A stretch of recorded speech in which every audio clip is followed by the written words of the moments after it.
PSG Fan TV, bonsoir à tous, bonsoir à toi Joe. Bonsoir Byron, bonsoir à tous, bonne année à tous. Bonne année à toi également. C'est le retour de Messi, c'est le retour de Joe.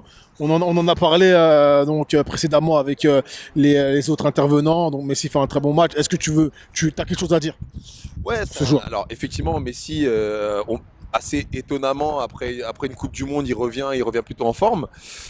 J'ai envie de te dire que ce match-là, il ressemble un peu à un match du mois de janvier, c'est-à-dire paradoxalement, tu sens presque en fait un match de reprise.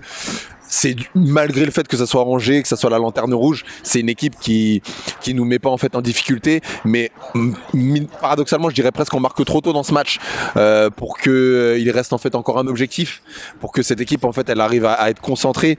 T'as des bonnes surprises comme Mukiele effectivement qui fait un beau match.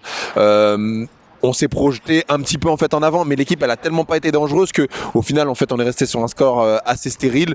T'as eu quelques fulgurances, mais tu sens vraiment qu'en fait c'est la reprise de manière globale pour qu'on ait en fait des automatismes face à cette équipe angevine. Qu'est-ce qui fait, selon toi, bon, tu as parlé de pas mal de choses, janvier, mais tout de même, voilà, dans un mois, c'est la Ligue des Champions. Comment on la prépare avec ce qu'on a là actuellement? Bon, il y a un retour qui se fait là, j'entends Kipembe, Mendes. Voilà, j'aimerais avoir ton avis sur ce qui va se passer là dans les quelques semaines Bah écoute, à venir. c'est tout l'intérêt du mois de janvier. Je pense que c'est compliqué, ce n'est que mon avis, hein, mais c'est compliqué de tirer des enseignements en fait des matchs de janvier parce qu'ils ne sont là que pour, à mon sens, préparer les échéances de février. Pourquoi? Et encore plus cette année pour plein de raisons, on l'a vu à personne. Contrairement à beaucoup d'équipes de Ligue 1, on est énormément impacté par la Ligue des Champions, par la Coupe du Monde, et il faut pas croire que c'est un effet, ça y est, le 28 décembre, c'est oublié. Pas du tout. Quand tu t'appelles Lionel Messi et que le dernier match que tu as joué c'était une finale de Coupe du Monde et qu'après tu joues la lanterne rouge de la Ligue 1, il y a un impact.